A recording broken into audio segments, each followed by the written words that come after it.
Briefly talk about yung formulation ni Senior Greens, no? I-guide ko po kayo through the process ng kung anong laman ni Senior Greens.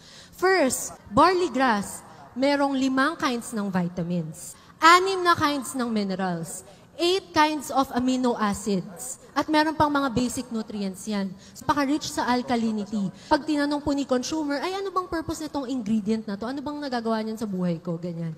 Nakakatulong po siya pampalakas ng buto, pangpaganda ng immunity, pampa-heal ng wounds, lalo na po sa mga consumer natin na maaaring diabetic, ganyan. So, pinapabilis niya yung pag-heal ng wounds natin. Or kahit hindi po sa diabetic, minsan po may mga consumer tayo na maaaring magtanong, ay mabagal po yung clotting time ng dugo ko. Pwedeng-pwede po kasi nga dahil kay barley grass.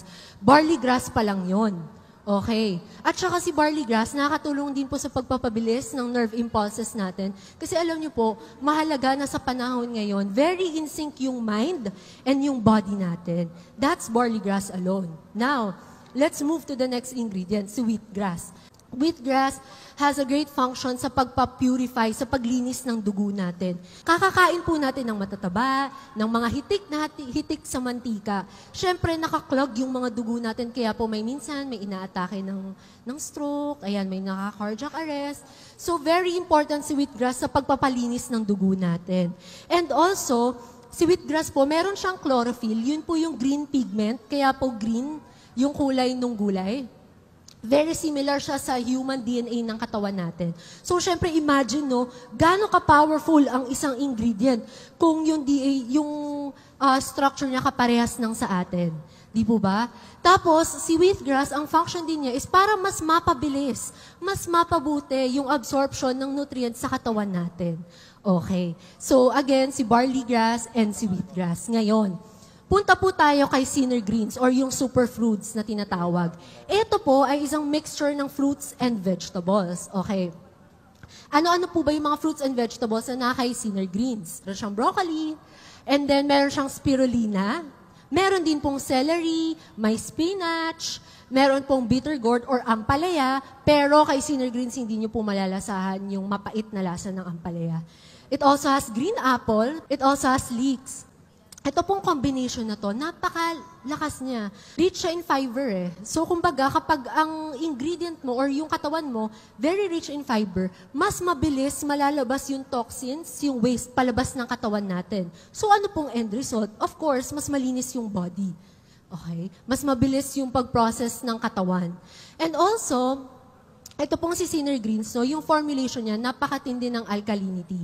Napaka-rich niya sa vitamin A, meron siyang iron, siyang vitamin B1, B2, meron din carotene. Our research and development team, talagang pinaghihirapan, talagang ni-research ng maigi, ano ba yung component na makakabuti sa produktong to.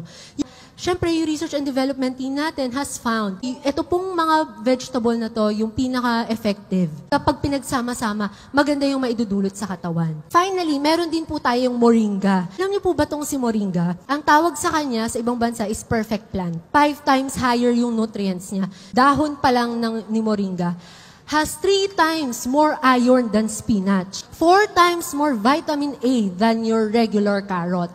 It also has 4 times more calcium than your favorite brand of milk. So, ganun po ka-powerful si moringa. Leaves pa lang po yun.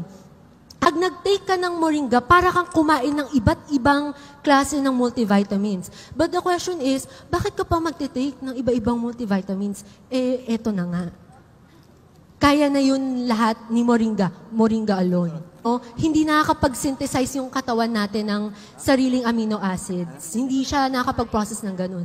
So si moringa, ang naitutulong po niya, ang naidudulot niya, na mismo yung mismong bumubuo ng nutrients sa katawan para po mas mapaganda yung condition ng katawan natin. So, all in all, ito yung formulation po natin kay Senior Greens. It helps prevent all sorts of diseases. Kaya naman, pag po nakita nyo talaga yung mga testimonials sa Facebook, sa social media, hitik na hitik siya sa content. Talaga, ang dami po nagsasabi na bumababa or nare-regulate yung blood sugar nila, bumababa yung cholesterol, or kaya hindi nagiging sakitin. May masasabi pa po ba tayo kay Senior Greens? All this formulation helps restore yung alkalinity sa katawan. Bakit po natin pinipilit na taasan yung alkalinity sa katawan? Kasi po, ang katawan natin, pag masyadong acidic, delikado. Meron po ba dito na madalas makaranas ng acid reflux? Kunwari po, bagong kain tayo, tas naparami tayo ng kain. Ano po unang ginagawa natin pagtapos natin kumain? Anong unang-una? Nakagis na natin na pag bagong kain, diretso higa. Okay, diretso higa. Alam niyo po ba kung gaano ka-harmful yun? Kasi instead na yung pag-digest ng pagkain natin pababa, kapag nakahiga ka, hindi makakapag-digest yung stomach mo ng maigi. So kumbaga, may possibility umakyat siya up to the esophagus kung saan yung pinagdaanan ng pagkain. Kaya tayo nakakaranas ng matinding acid reflux. Now, here in Top LC, we do not just focus on the formulation alone. We do not just end with an effective dosage or an effective formulation. Even the packaging, even yung pagkakagawa has a purpose, has a function. Anong unique kay Sinner Greens is that meron siyang 5 layers ng foil materials. 5 layers po. Kaya po, makikita nyo, medyo iba yung packaging niya and tightly sealed. To give you an idea, dito po sa Philippines, karaniwan, ang meron lang available is 3 layers of foil. Yun yung madalas makikita nyo sa mga ordinary sachet, or kaya yung mga nakikita nyo sachet ng ketchup, 3 layers of foil lang po yun.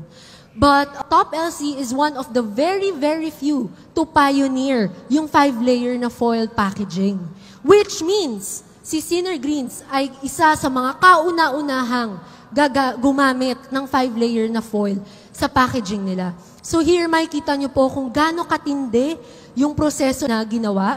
Maaari po may magtanong, bakit ang 5 layers foil? Bakit ganun? Bakit ang haba ng proseso? It's because, syempre, gusto natin na yung isang sachet ng Sinner Greens maging resistant sa heat or sa temperature. Ano po ba nangyayari kapag ang sachet hindi resistant sa heat o sa init o sa temperature? Siyempre, mabilis pong magbabago yung stability ng produkto natin. Siyempre, mabilis maluluma, di ba? Kumbaga, bababa yung shelf life. But the good thing with Sinner Greens is, again, tightly sealed po siya. And then, resistant na rin siya sa water vapor, so hindi basta-basta siyang mapapasukan ng kung ano-ano. And also, ang target natin is ma-maintain yung activity ng mga raw materials. Hindi naman po tatagal ang isang produkto ng ganun sa competitive na market kung hindi siya effective.